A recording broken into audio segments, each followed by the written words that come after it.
Saturday the 27th of April 2013, and I've come to the seaside down in North Kent.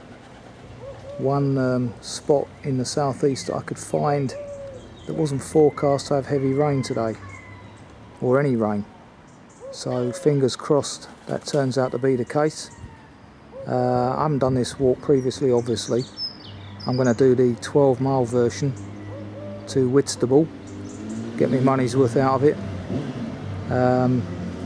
Free walk 28, I believe this is, and the weather conditions are favourable in the sense that the wind is coming from the northeasterly, which means whatever gusts there are will be on my back, because apparently that seems to be quite a bone of contention in the feedback to this walk. Anyway, it's about 11:30. It's quite a long journey, this one, and getting the HST does not speed things up in any way, shape or form. It's about 1 3/4 hours from Victoria, so pretty slow old slog, but hopefully it'll be worthwhile. Let's press on. So here I am, stood by Beresford Gap. Got the time completely wrong, it's 12 noon already. So, there's the view. Decision needs to be made now about whether to take the high road or the low road. Let's have a look, see what the tide's doing. I didn't check that because not a great fan of beach walking. And in any case, the tide's in, so that rules that out. Might be a possibility later if I get back or knee problems, as others have done. Looking back along the coastline towards Margate and well, I think it's Margate ahead of me there, not Ramsgate.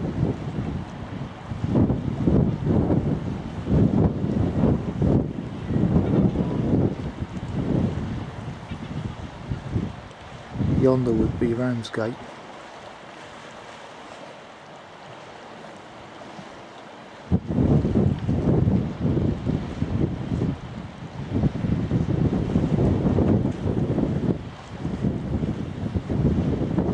You can, of course, certainly on this early section of the walk on the grass to avoid the concrete path impacts.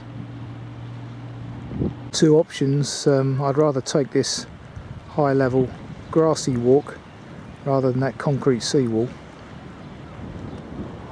Just passing the chine to Herne Bay.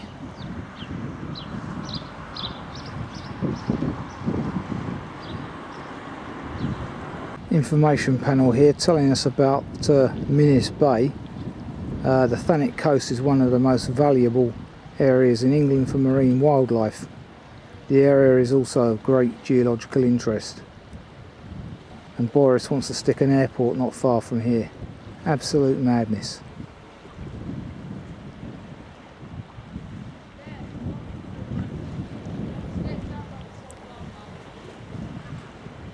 So in the distance there you've got the ruins of St Mary's Church, I do believe that is.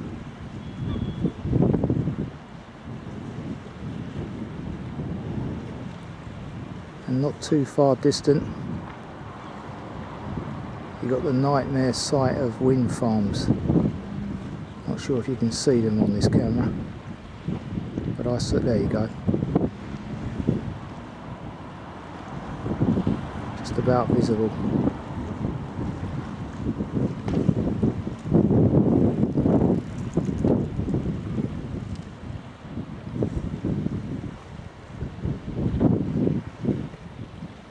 No doubt they will become more visible as the day progresses. Coming into beach hut territory. We're actually on the Viking coastal path, as well as coastal trail, sorry, as well as the Wansome Walk, apparently, and also the Saxon shore path comes into play at some point, I noticed on the map. Good day for windsurfing.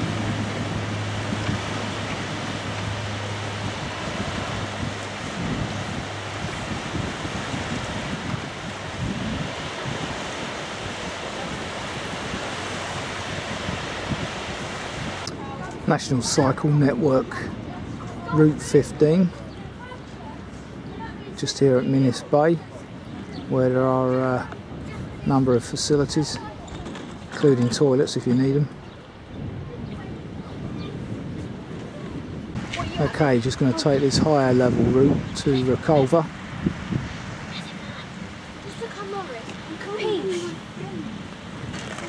Clear indication there that I'm enjoying a northerly northeasterly wind.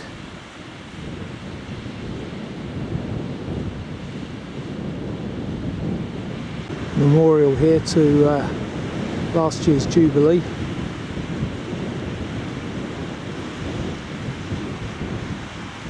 Just as we reach the fringes of Birchington stroke Minnis. Should be marshlands on the left now. Now there's the borders of Birchington. Okay, just at the junction here with what I believe is the Wanson walk.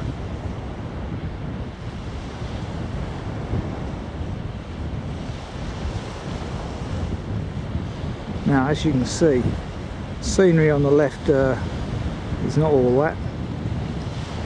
You could take this footpath just behind the seawall, I do believe, but you wouldn't get much of a view. So we'll have to take the pounding of this concrete seawall for a few miles by the looks of it.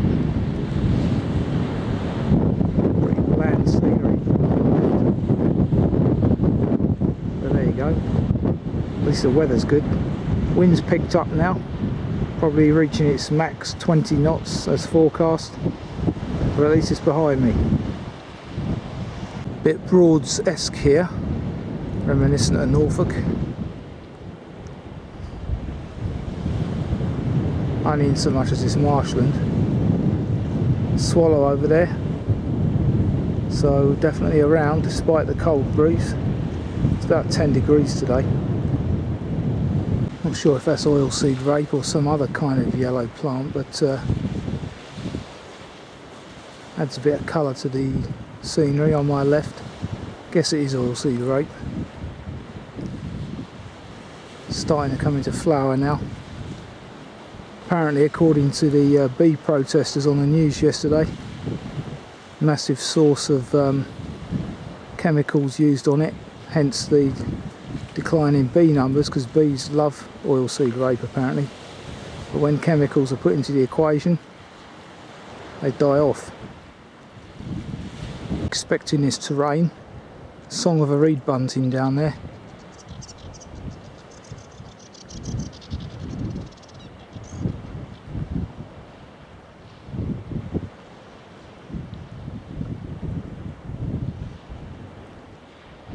Hope you heard that. It's in saltwater marsh here, tucked behind the man-made barrier just ahead of it.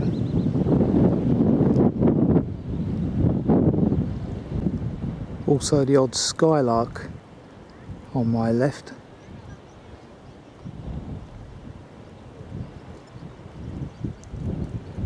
Which must have come to ground because it stopped singing now.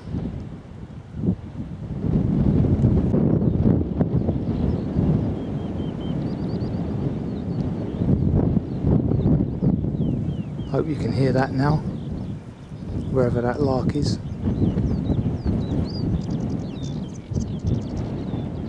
And a reed bunting at the same time.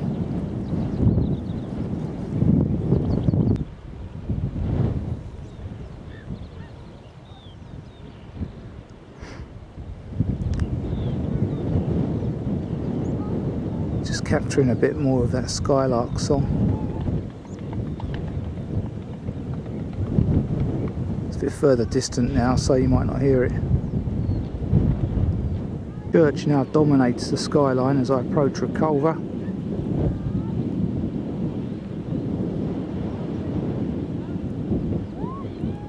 Quite impressive, eh? If I can keep the camera still.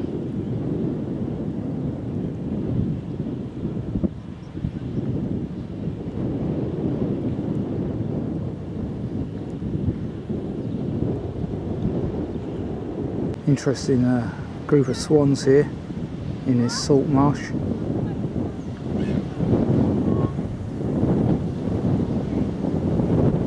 It's like an immature one there.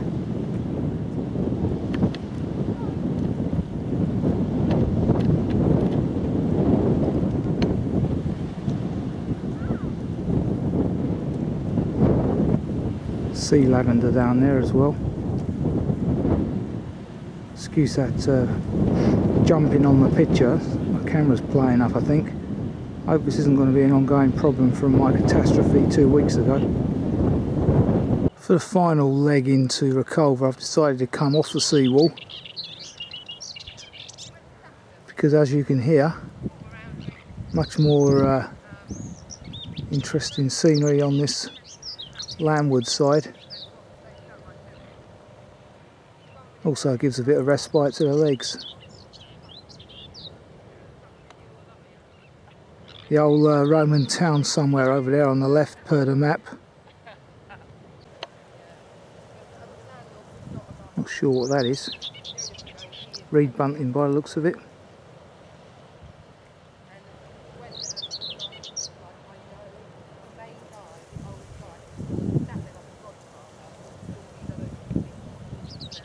And it appears that my zoom is jumping at full range. Hope that's not going to be a permanent problem. So, approaching the ruins of the old church.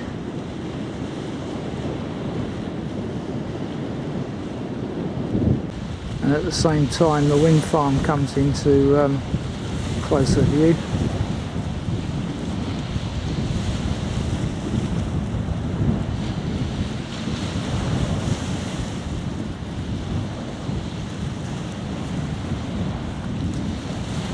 Information board here about the Reculver Country Park.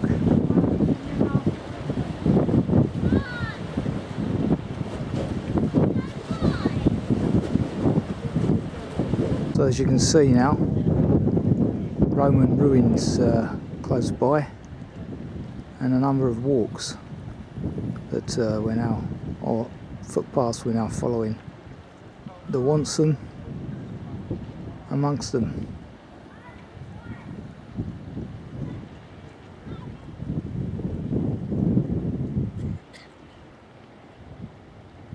Information point here about the fort of Reculver.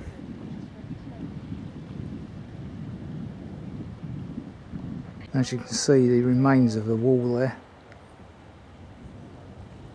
Information board here about the Wonson, the vanished waterway, and as you can see on that map there, Mother Nature's taken its course. So there we have it, the ruins of St Mary's. Still headstones here as well. This chap died in 1760, aged 78. It's a pretty good innings for that time. So it shows how recently it was used. And like I say, not much of it left now. Information about the fort headquarters, telling us that ahead of us stood the Principia, or headquarters building. This green space here.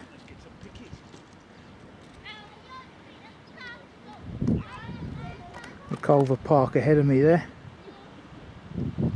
And from another angle, great looking building, dual towered, pretty ominous and gothic.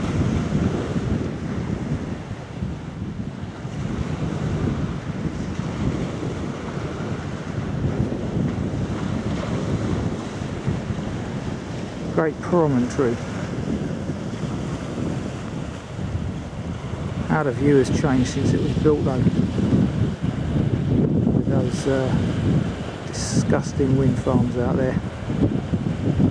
Government will spend 32 billion plus on an HS2, but it won't invest in water power.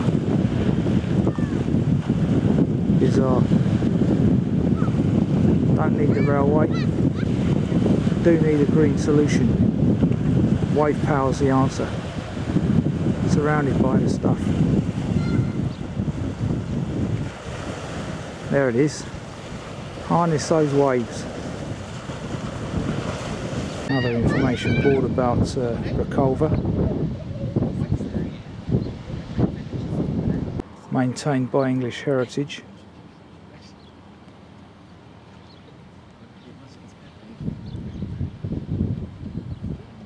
One final shot of the church, and not too far distant is the suggested lunchtime stop, the King Ethelbert, which is interestingly named.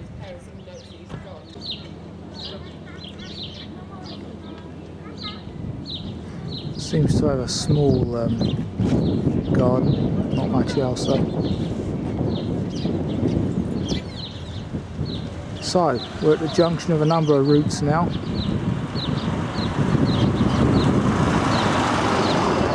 Viking Coastal Trail and the Oyster Bay Trail, which is a new one on me.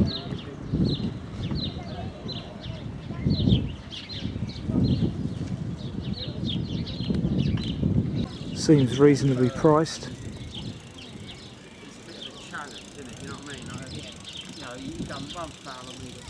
Now, these picnic tables are ideal for me. I'm going to nab one of these. In fact, I'm going to have lunch on this bench, not one of the picnic tables. A memorial to a number of people.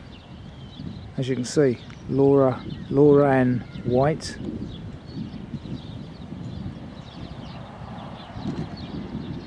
and Elizabeth Collett, and Johnny Knight.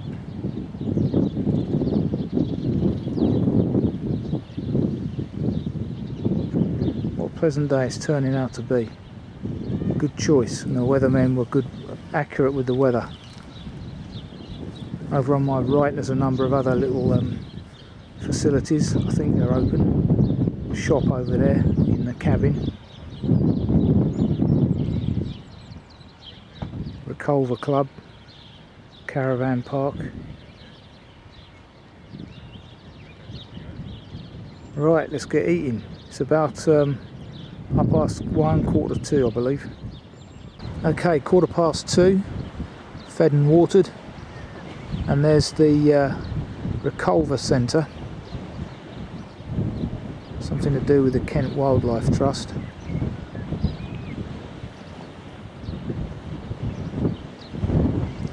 All new buildings these, including the toilets next door.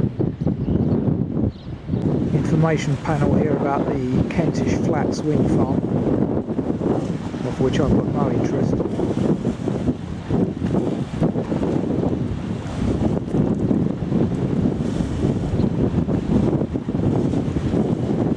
Okay, so it's the Reculver Centre for Renewable Energy and Interpretation, which is well worth a visit.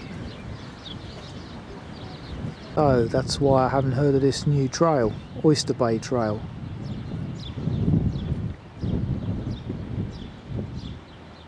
Which no doubt I shall be following on the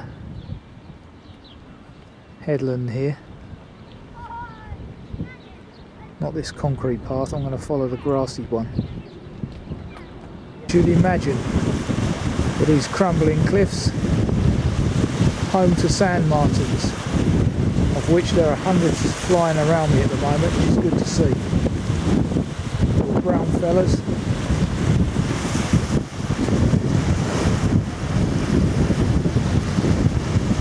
Not sure if this camera's picking them up, but they're all around me. Usually the earliest of the martins to arrive, but seeing as I don't see them very often, that's not easy to confirm this year anyway. Final view back towards Reculver and its church, but there was a sand martin just in range, a number of them now coming into view. The say they're everywhere dive bombing on this grassy area.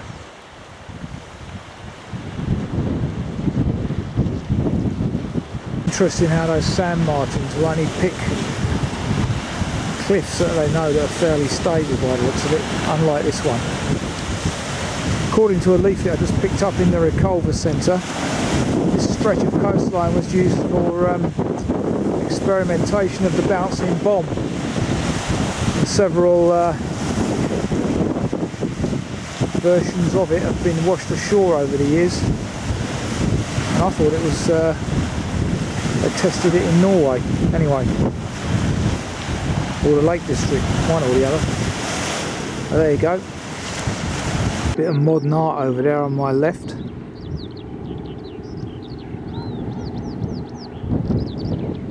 With the skylark accompaniment in the background.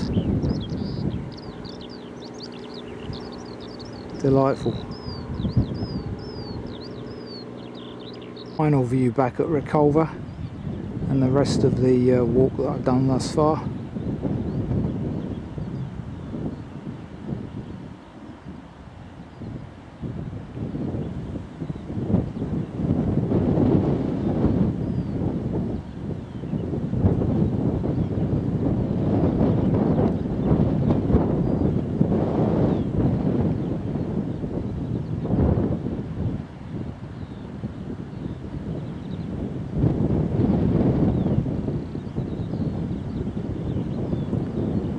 Pretty impressive, eh? This is probably the high point of this walk, I'd say, where I'm stood now. Got to be a good 50 metres up, hence the wind. Certainly wouldn't want to be walking into it, as the various notes in the feedback suggest. Now looking across into Herne from the other side of the high point I was just filming from.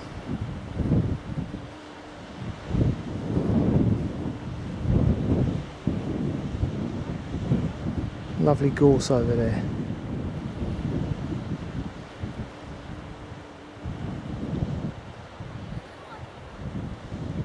You can see where the erosion's kicked in here.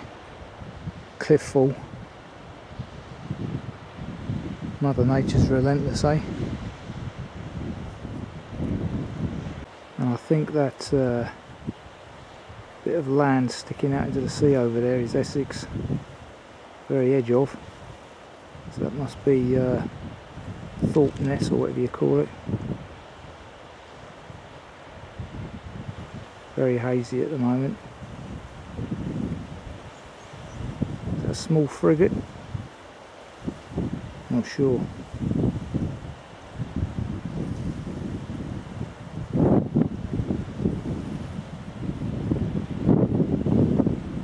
Another information board here about Reculver.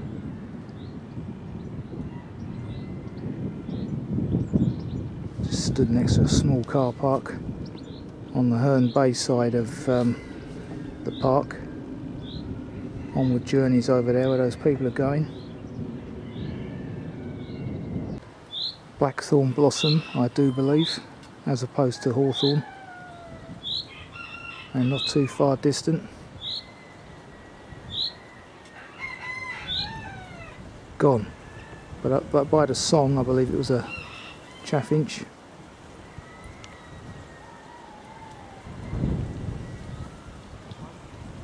Do like gorse in flower. What a lovely uplifting colour it is.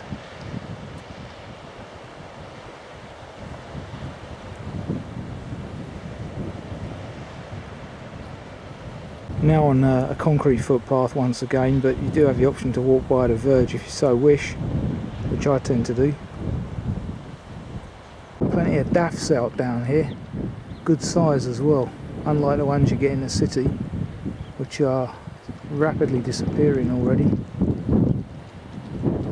Okay, you come to this small chine here, and I think I might have taken the wrong path because I need to be up on the headland, not down following that concrete path. So I'm going to follow this shortcut back up to the path which I just missed a second ago, which is asphalt. Let's see where it brings us. Following this newly created asphalt path would be better. Keeps you up higher. What a glorious afternoon. Now on a footbridge over the earlier part of the chine.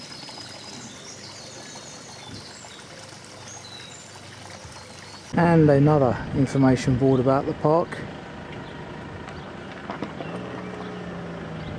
And what I've just passed, actually, that chine is called Bishopston Glen, I think.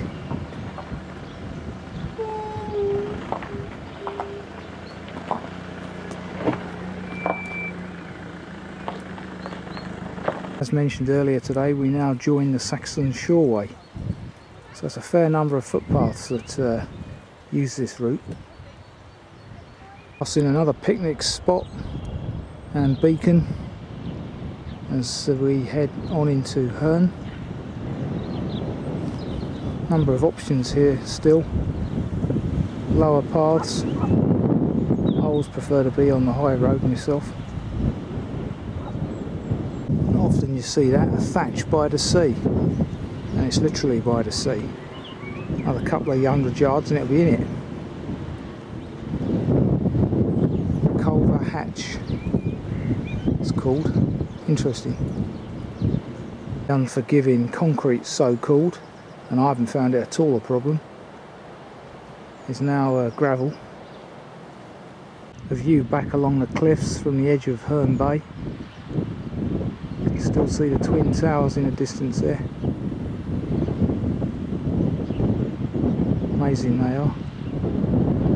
Really are a feature of this walk.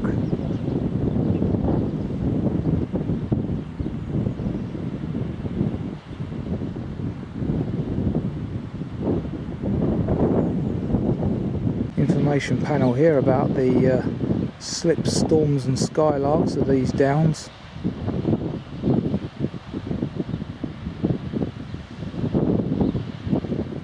A bench here commemorating the Silver Jubilee of George V and Queen Mary.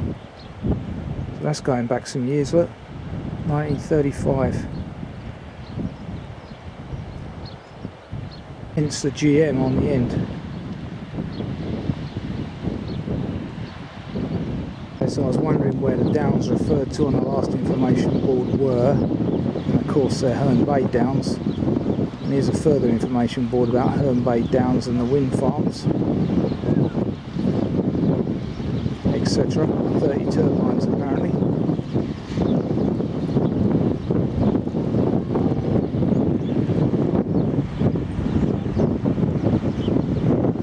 How they spoil the skyline, eh?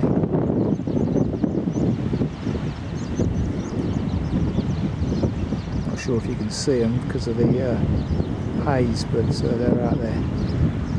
There you go.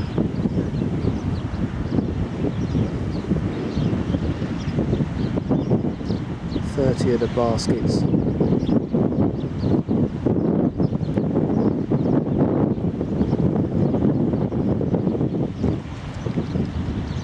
Anyway, that clearly wasn't a frigate I saw earlier. Some kind of mini lighthouse, I think.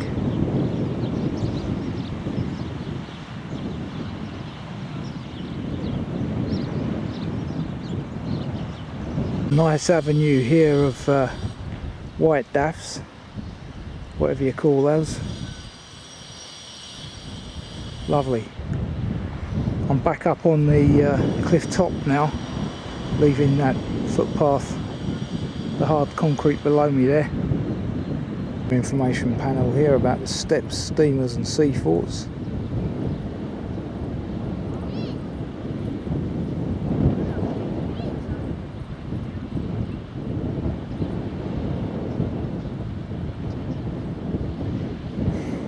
And clearly what I thought was some kind of lighthouse was probably the end of the pier, judging by that picture there. Little's changed, but the pier's disappeared. That building over there, the pink one on the end, is clearly recognisable in that photo. Herne Bay there, down below.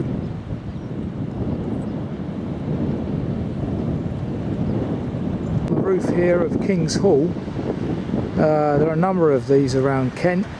Lee's Cliff at Folkestone. There's that one at Margate as well, near the New Art Centre. So very popular with the Victorians at the time, I guess. Shove a theatre into the cliff.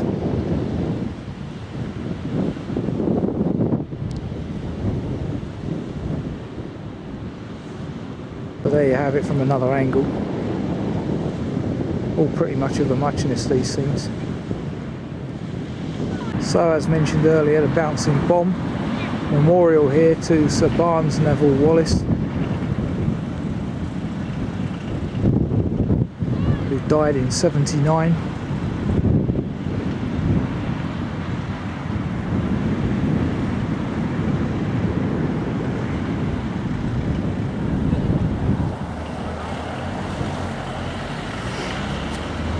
And some information about the dam busters.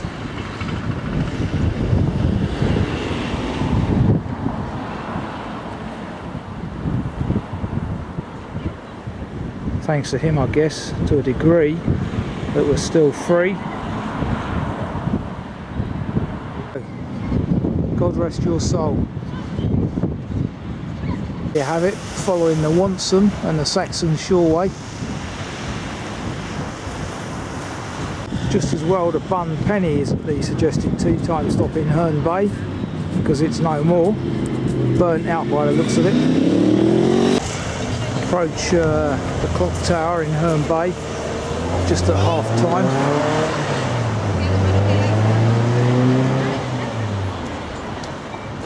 So I'll check to see how the enemy are doing. Playing Wigan today, so it should be a good match.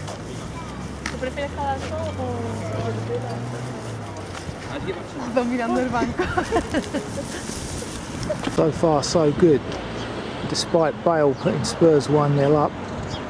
Emerson Boyce quickly equalised, so half time 1 apiece.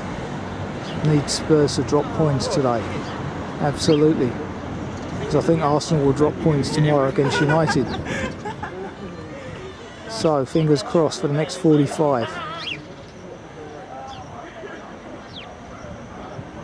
This is the main drag in Herne Bay, and drag it certainly is, full of chip shops and pizza takeaways.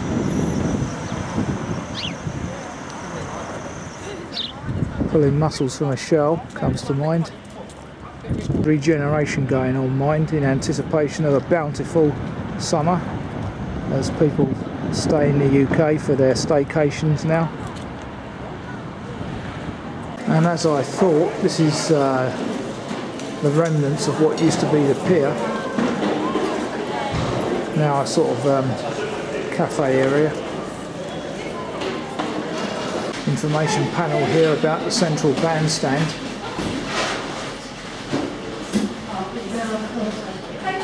By all accounts it was restored in 1990, and in fact it wasn't part of the pier as I thought. That would appear to be over on my left, what's left of it. And it's getting cloudier and grey now. Lovely sun's disappeared.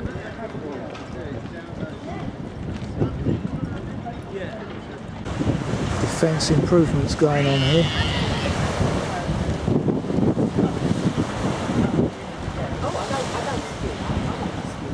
So that's it, what's left of Herne Bay Pier. No information panel, unfortunately, telling me when it got burnt or destroyed or whatever. It's like the last 3 mile into Whitstable. It's going to be a pretty uninspiring concrete walk. Yeah, I've heard about these fetching up to 40k a piece. I mean, it's not as though they've even got a decent outlook. Shingle, hardly any beach, not my cup of tea. Wind farm in the distance, good God. Views towards Whitstable from Hampton Pier. Obviously I'm walking against the sun now, so as I head west.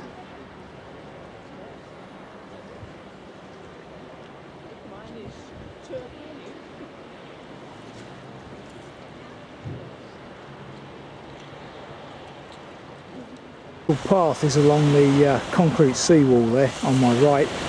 I'm following a grassy route just above it to take the pressure off the limbs, because there has been quite a lot of road walking from Herne Bay thus far. Need a bit of respite really. Views back to Hampton Pier.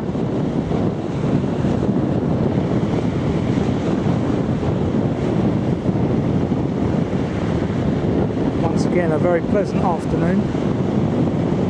Another information panel here on the edge of Swale Cliff about the Kentish Flats offshore wind farm. And the lapwing for some strange reason. There you go. Save yourself some money. Caravan City or Chalet City, Holiday Lodge City, whatever you want to call it, on my left there. Force back onto the seawall here. Usually the case when there's a massive caravan park nearby, because they take all the free land. What size this is. It's a city, isn't it? So there you have it. Jolly good. I think rather than following this concrete path to my left here, may now be possible to cross over that bridge, take a bit of a shortcut, beware in the soft mud.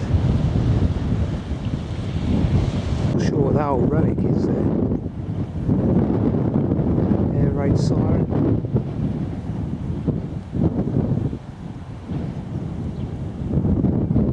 Some kind of wench for a yacht. Anyway, walking across this pleasant marshland here, good for birds. So I've just walked across something called Long Rock, which is an SSI. Don't know if you can read that there. It's a nice shadow. Just on the fringes of Whitstable now. And yeah,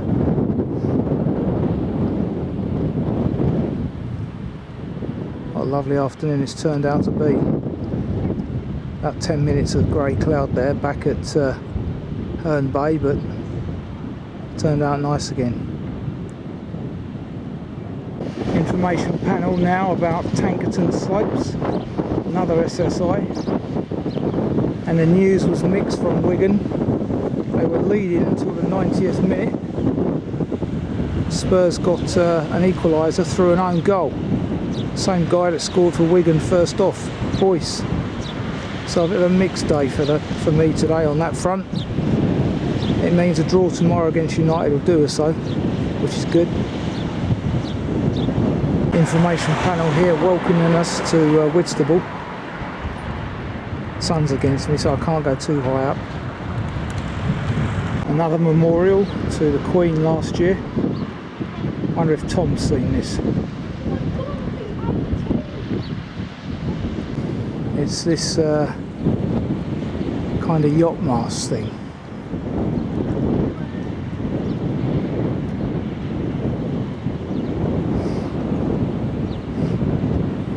Grand enough view anyway.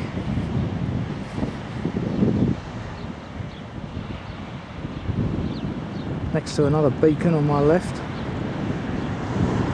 Information about the street and this picnic area, which is immediately opposite the castle behind me.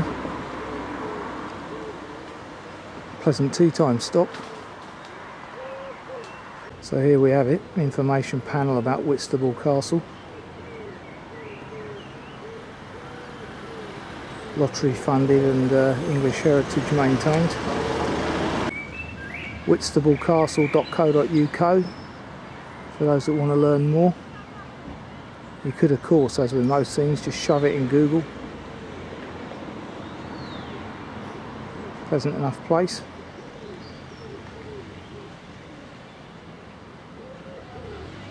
Looking at the Regency Gardens.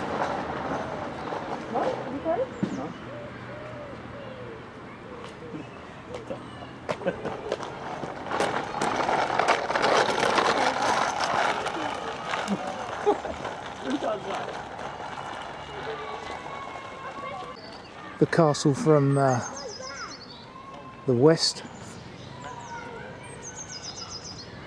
hence the sun pouring on it. What an amazing April day, eh?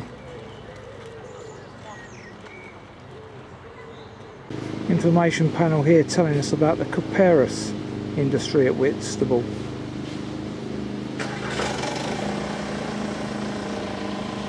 Pleasant little tea time stop here as well.